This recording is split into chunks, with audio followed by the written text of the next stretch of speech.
Hello दोस्तों, हमारा जो नेक्स्ट वीडियो है हमारा स्कोप ऑफ फार्माकोलॉजी। तो इसके अंतर्गत हम देखेंगे बहुत सारी ऐसी डिपार्टमेंट हैं जहाँ पे आप आफ्टर एम फॉर्म या फिर बी फॉर्म वहाँ पे आप मूव कर सकते हो। तो उन्हीं जो फील्ड्स हैं तो उन्हीं के बारे में डिस्कस करेंगे। आपको जितना भी स्कोप है फार्माकोलॉजी का हम डिस्कस करेंगे वन बाई वन। तो आपको बहुत ध्यान से समझना है वीडियो को ना, बहुत ज़्यादा टेक्निकल नहीं है, बस केवल आपको नाम समझना है और डिपार्टमेंट समझना है ना। तो सबसे पहले हम स्टार्ट करते हैं इधर से, ठीक है। जैसा कि आप हेडिंग देख रहे हो, scope of pharmacology. Scope of pharmacology में अगर हम देखें सबसे पहले सीआरओ का मतलब होता है contract research organisation.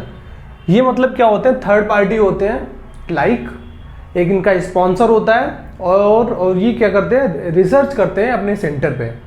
Contract research organisation, ठीक है, दूसरे बंदे की रिसर्च अपने ऑर्गेनाइजेशन पे करते हैं, जिनको बोलते हैं हम सीआरओ। बहुत सारे उसमें डिपार्टमेंट होते हैं, तो वहाँ भी आप जा सकते हो। नेक्स्ट हमारा है फार्माकोजीनोमिक्स। जीन लेवल पे स्टडी करना, डीएनए लेवल पे स्टडी करना, आपका जो क्रोमोसोमल लेवल पे स्टडी करना, जेनेटिक स्टडी करना, उनको बोलते हैं फार्माकोजीनोमिक्स। तो उस पर भी आप जा सकते हो, ठीक है। बात करें फार्माकोकाइनेटिक स्टडी, जिसको बोलते हैं हम पीके। और फार्माकोकाइनेटिक आपको बहुत अच्छे से पता है, हम लोग एब्जॉर्प्शन, डिस्ट्रीब्यूशन, मेटाबॉलिज्म, एक्सक्रीशन, ऐसे बहुत सारे फैक्टर्स होते हैं जो हमारे पीके मतलब फार्माकोकाइनेटिक के अंदर आते हैं। क्लियर। अब जो हमारा नेक्स्ट है हमारा है research, GRF, SRF and RA. देखो इसमें बहुत सारे ऐसे फील्ड है जो आप केवल आफ्टर एम फॉर्म फार्माकोलॉजी के बाद अप्लाई कर सकते हो, ठीक है। कुछ फील्ड ऐसे हैं इसमें, उसमें सभी बंदे जा सकते हैं। इसमें जरूरी नहीं कि अगर हम सीआरओ की बात करें तो उसमें फार्माकोलॉजी वाला ही जा सकता है। इसमें एनालिसिस, स्टैटिस्टिक्स, जो भी मतलब जो फार्मास्यूटिकल फील्ड से, नॉन फार्मास्यूटिकल फील्ड से, लाइफ साइंस से, वो भी इसमें मूव कर सकता है ना। तो ऐसा नहीं है, लेकिन हम डिस्कस कर रहे हैं स्कोप ऑफ फार्माकोलॉजी कि स्पेशली फार्माकोलॉजी कहाँ पे एप्लीकेबल है और उसके सहायता से आप किस डिपार्टमेंट में एंट्री कर सकते हो ना। बात करें रिसर्च की, जेआरएफ, एसआरएफ, आरए, तो हमें बहुत अच्छे से पता है। अगर जेआरएफ है तो आपको मास्टरेट होना पड़ेगा, एसआरएफ के लिए थोड़ा एक्सपीरियंस होना पड़ेगा। हाँ, आरए आपका रिसर्च एसोसिएट है, उसके कंडीशन में आपका after B pharm sometime recruit कर लेते हैं वो, ठीक है। तो इसके लिए आपको मास्टरेट होना बहुत जरूरी है। बात करें क्लिनिकल फार्माकोलॉजी, तो क्लिनिकल फार्माकोलॉजी के अंदर आता है कि हम हेल्थी वॉलंटियर या फिर जो पेशेंट होते हैं हॉस्पिटल के अंदर, हम स्पेशली ड्रग मॉनिटरिंग करते हैं, कौन सी ड्रग की कितनी डोज चल रही, क्या उसका ड्रग आप चॉइस है, क्या इंटरवेंशन है, तो उसके रिगार्डिंग हम डिस्कस करते हैं। क्लिनिकल फार्माकोलॉजी वहाँ पे स्टडी करते हैं। और हॉस्पिटल में क्लिनिकल फार्माकोलॉजिस्ट होता है, तो इसमें भी आपका एम फॉर्म फार्माकोलॉजी वाला हो सकता है, या फिर आपका कोई एमडी हो सकता है फार्माकोलॉजी के, या फिर आपका फॉर्म डी वाला हो सकता है, ठीक है। बात करें नेक्स्ट टॉक्सिकोलॉजिस्ट। टॉक्सिकोलॉजिस्ट से मतलब होता है स्टडी ऑफ टॉक्सिक सब्सटेंस और पॉइजनस सब्सटेंस, ठीक है। तो अगर मान लो आपका कोई एग्रीकल्चर पॉलिटेंट्स है या फिर इंडस्ट्रियल कोई ऐसा केमिकल है जो बहुत ज़्यादा टॉक्सिन हो रहा है आपके बॉडी में, तो उसकी स्टडी करते हैं। अगर हम बात करें बॉडी के अंदर, हम टॉक्सिकोलॉजिकल प्रोफाइल चेक करेंगे, मतलब जो हमारे एडीआर होते हैं, साइड इफेक्ट होते हैं, तो उनकी स्टडी करते हैं इसमें। जो नेक्स्ट हमारा है फॉरेंसिक साइंस। जैसा कि आपको पता है फॉरेंसिक साइंस में लाइक आपका बहुत सारे ऐसे फील्ड होते हैं बहुत जहाँ पे फार्माकोलॉजी इंपॉर्टेंट हो जाता है, फार्माकोलॉजी और टॉक्सिकोलॉजी। तो जो फॉरेंसिक मेडिसिन है, फॉरेंसिक साइंस डिपार्टमेंट है, तो वहाँ भी एप्लीकेबल है। इसके बाद हमारा आता है फार्माकोविजिलेंस। तो फार्माकोविजिलेंस आपको बहुत अच्छे से पता है कि हम ड्रग की साइड इफेक्ट और एडीआर सुपरवाइज करते हैं, मतलब निगरानी में रखते हैं, विजिलेंस करते हैं उसका, स्टडी ऑफ एडीआर, जिनको बोलते हैं फार्माकोविजिलेंस। नेक्स्ट हमारा पेशेंट काउंसलिंग। पेशेंट के साथ हम काउंसलिंग करते हैं, स्पेशली जो डेवलप्ड कंट्री है, तो वहाँ पे जो पेशेंट काउंसलिंग का ये ट्रेंड है बहुत ज़्यादा है। अगर हम बात करें स्पेशली इंडिया, तो इंडिया में जो पेशेंट काउंसलिंग बहुत ना के बराबर है। बहुत अच्छे हॉस्पिटल्स हैं, उसमें कहीं हद तक देखा गया है, लेकिन और जो छोटे मोटे हॉस्पिटल्स हैं, गवर्नमेंट है, छोटे हॉस्पिटल्स हैं, तो वहाँ पे पेशेंट काउंसलिंग की दिक्कत है और वो नहीं फॉलो होती है ना। बात करें एकेडमिक्स की अगर बात करें, लाइक आपके पास बी फॉर्म है तो बी फॉर्म के बाद एज ए लेक्चर आप ज्वाइन कर सकते हो। अगर आपके पास एम फॉर्म है तो as a assistant professor join कर सकते हो ना। तो ऐसी बहुत सारी पोस्ट होती है, आप एकेडमिक में भी आ सकते हो। बात करें नेक्स्ट हमारा पैथोफिजियोलॉजी स्टडी।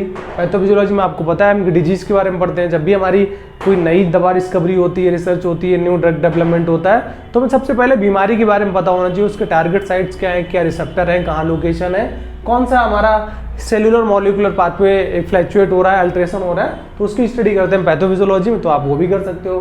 नेक्स्ट हमारा है जर्नल में आपका एडिटर और रिव्यूअर। हाँ, जो आपका जर्नल एडिटर रिव्यूअर है, इसमें आपको स्पेशली मास्टर्ड और पीएचडी की रिक्वायरमेंट पड़ती है ना। बहुत सारे जर्नल है, अगर एग्जांपल की बात करें कि भाई कोई ऐसा जर्नल है जो फार्माकोलॉजी से रिलेटेड है, तो जिसमें एडिटर और रिव्यूअर होंगे वो फार्माकोलॉजी बैकग्राउंड से ही लिए जाएंगे, तो स्पेशली वो आपके लिए एप्लीकेबल हो जाता है। इसमें आपको एम फॉर्म या फिर पीएचडी होना एसेंशियल होता है, ठीक है। नेक्स्ट पॉइंट है जो है वो न्यू ड्रग डेवलपमेंट है। आपको पता होगा जब भी कोई मार्केट में हमारे पास नई दवा आती है तो बहुत सारे प्रोसेसर से निकलना पड़ता है। आपका कंप्यूटेशनल स्टडी हो सकती है, सेल लाइन स्टडी हो सकती है, आपका प्री क्लिनिकल होगा, उसके बाद क्लिनिकल होगा, तब भी वो मार्केट में आ जाती है। तो पूरे प्रोसेस होते हैं आपके क्लिनिकल ट्रायल्स या फिर ड्रग डेवलपमेंट कहलाते हैं वो, ठीक है। बात करें बायो अवेलेबिलिटी हम स्टडी करते हैं, कंपेयर करते हैं 2 डिफरेंट ब्रांड्स के, हम मेडिसिन ले लेते हैं ब्रांड की और उसमें बायो अवेलेबिलिटी देखते हैं किसका कम आ रहा है, किसका ज़्यादा आता है। तो बहुत सारे इंडस्ट्री में बायो अवेलेबिलिटी, इसको हम बीए डिपार्टमेंट बोलते हैं, तो वहाँ पे आपको एक अपॉर्चुनिटी मिल सकती है, एक एप्लीकेशन है वहाँ पे फार्माकोलॉजी का। इसके अलावा therapeutic drug monitoring specially developed country में बहुत ज़्यादा फॉलो होता है और इसमें स्पेशली आपका बी फॉर्म वाले तो बहुत कम जाते हैं, ना के बराबर, और यहाँ पे एम फॉर्म फार्माकोलॉजी और फॉर्म डी वाले बहुत जाते हैं टीडीएम में, ठीक है। नेक्स्ट आपका है क्लिनिकल स्टडी और ट्रायल्स। क्लिनिकल ट्रायल्स आपको पता है जब हम ह्यूमन स्टडी करते हैं, इट में भी हेल्थी वॉलंटियर और पेशेंट, हमारे 4 फेज होते हैं ना, माइक्रोडोजिंग होता है, तो उसकी स्टडी करते हैं, तो उसमें भी आप जा सकते हो।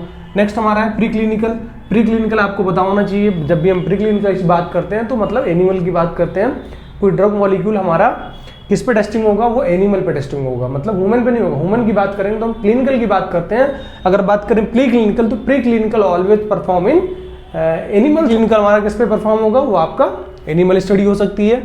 तो ये जो पूरे चीज़ें हैं वो आपका फार्माकोलॉजी का स्कोप है, ठीक है। आई होप आपको बहुत अच्छे से समझ में आ गया होगा। एक चीज़ उसमें थोड़ा सा कंफ्यूजिंग होती है स्टूडेंट्स को कि भाई बहुत सारे डिपार्टमेंट हैं, क्या उसमें फार्माकोलॉजी वाले ही जा सकते हैं, तो ऐसा नहीं होता है। मैंने पहले ही आपको शुरुआत में बताया बहुत सारे ऐसे डिपार्टमेंट हैं, उसमें केमिस्ट्री वाले भी जा सकते हैं, स्टैटिस्टिक्स वाले भी जा सकते हैं। तो दोस्तों आई होप आपको फार्माकोलॉजी का स्कोप बहुत अच्छे से समझ में आया होगा। Thank you. अब दोस्तों हम बात करेंगे कुछ हिस्ट्री के बारे में जो फार्माकोलॉजी में आई हुई है, मतलब बहुत सारी ड्रग की स्टडी हुई है और डिस्कवरी हुई है। तो बहुत सारे ऐसे साइंटिस्ट हैं जिनका बहुत अच्छा योगदान रहा है फार्माकोलॉजी के फील्ड में, तो उन्हीं के बारे में डिस्कस करेंगे हम, ठीक है। थोड़ा प्रयास करना समझने का नहीं, रट्टा लगाने का, क्योंकि इसमें कोई टेक्निकल नहीं है कि आपको मैकेनिज्म ऑफ एक्शन समझना है। यहाँ पे जस्ट आपको मेमोराइज करना है, रट्टा लगाना और याद रखना है, ठीक है। तो सबसे पहला जो नाम है ओस्वाल्ड का है ना, अगर हम बात करें तो सबसे पहले नाम की वो ओस्टवाल्ड है। अगर जन्म की बात करें तो 1838 और जो एक्सपायर हुए थे वो हुए थे 1921 में ना। इनको किस नाम से जानते हैं हम, इनको जानते हैं फादर ऑफ मॉडर्न फार्माकोलॉजी, ठीक है। जो साइंटिस्ट ओस्टवाल्ड थे उनको हम फादर ऑफ मॉडर्न फार्माकोलॉजी के नाम से जानते हैं। सेकेंड हमारे पास है जॉन जकोब की बात करें तो इन्होंने क्या किया था, पिट्यूटरी ग्लैंड से हिस्टामिन को आइसोलेट किया था, ठीक है। Isolation of histamine from pituitary gland. और हमें बहुत अच्छे से पता है आपके हिस्टामिन के रिसेप्टर H1 रिसेप्टर है, H2 रिसेप्टर है, H3 रिसेप्टर है। आपके H1 स्मूथ मसल्स में पाए जाते हैं, स्किन सरफेस में मिलते हैं ना। अगर हम बात करें H2 रिसेप्टर की तो स्पेशली आपका GIT में मिलते हैं ना। जो थर्ड हमारे पास साइंटिस्ट हैं वो जेम्स ब्लॉक, उन्होंने डिस्कवरी की थी बीटा ब्लॉकर्स। और बीटा ब्लॉकर्स की कहाँ लोकेशन होती है, वो होती है कार्डियक में, लाइक आपका प्रोपेनोलॉल है, एटनेलॉल है ना। बीटा ब्लॉकर्स है, एंटी हाइपरटेंसिव है।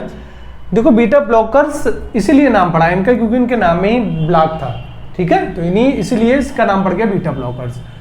जो फोर्थ है बहुत इंपॉर्टेंट साइंटिस्ट है, बहुत इंपॉर्टेंट डिस्कवरी थी हमारे साइंस में, साइंटिस्ट अलेक्जेंडर फ्लेमिंग। इन्होंने रिसर्च किया था, डिस्कवरी की थी पेंसिलिन की। पेंसिलिन उस टाइम पे जब आई थी ना तो मतलब एक मिरेकल, एक चमत्कार हो गया था, क्योंकि उस टाइम पे कोई एंटीबायोटिक नहीं थी और उस टाइम पे पहली पेंसिलिन थी, तो लोगों को बहुत अच्छा रिस्पांस मिल रहा था और एक जादू हो गया था एक मेडिसिन फील्ड में, ठीक है। तो जो अलेक्जेंडर फ्लेमिंग है ना, इनका एक बहुत यूनिक सा रोल रहा है पूरे मेडिसिन डिपार्टमेंट में। अब अगर फिफ्थ की बात करें तो हेनरी डेल ने क्या किया था, एसिटाइल कोलिन को आइसोलेट करके बताया था। तो आइसोलेशन ऑफ एसिटाइल कोलिन, ठीक है। और हमें पता है एसिटाइल कोलिन कहाँ होता है, हमारा ब्रेन में होता है। 6 हमारे हैं डॉक्टर रामनाथ चोपड़ा। अब जो डॉक्टर रामनाथ चोपड़ा हैं उनको हम इंडियन मॉडर्न फार्माकोलॉजी का फादर मानते हैं। इंडियन मॉडर्न फार्माकोलॉजी की अगर बात करें तो डॉक्टर रामनाथ चोपड़ा जी हैं। इंटरनेशनल की बात करेंगे तो वहां पे ओस्टवाल्ड स्मिडबर्ग हैं। ये चीज आपको थोड़ा सा याद रखना है, ठीक है। 7th की बात करें बेंटिंग एंड बेस्ट, इंसुलिन की खोज की इन्होंने, ठीक है। हम जानते हैं इंसुलिन हमारा किसमें काम आता है, डायबिटीज में, ठीक है। एडवर्ड सी केंडाल ने क्या किया था, कार्टिसोन के बारे में बताया था। आपको पता है cortisone is a well known steroid. बार्ड्स ने बताया था क्लोराम्फेनिकोल के बारे में। और आपको पता है क्लोरामफेनिकोल हमारी बहुत अच्छी ब्रॉड स्पेक्ट्रम एंटीबायोटिक थी उस टाइम पे। अब प्रॉब्लम क्या आ गई कि क्लोरामफेनिकोल से बहुत सारे साइड इफेक्ट आने लगे, एडवर्स इफेक्ट आने लगे, लाइक आपका ग्रे बेबी सिंड्रोम। तो फिर साइंटिस्टों को क्या लगा, भाई इसकी एक्टिविटी तो बहुत अच्छी है, सेलेक्टिविटी भी बहुत अच्छी है माइक्रो ऑर्गेनिज्म के साथ, लेकिन इसमें प्रॉब्लम क्या आने लगी कि बहुत ज़्यादा टॉक्सिक इफेक्ट देने लगी।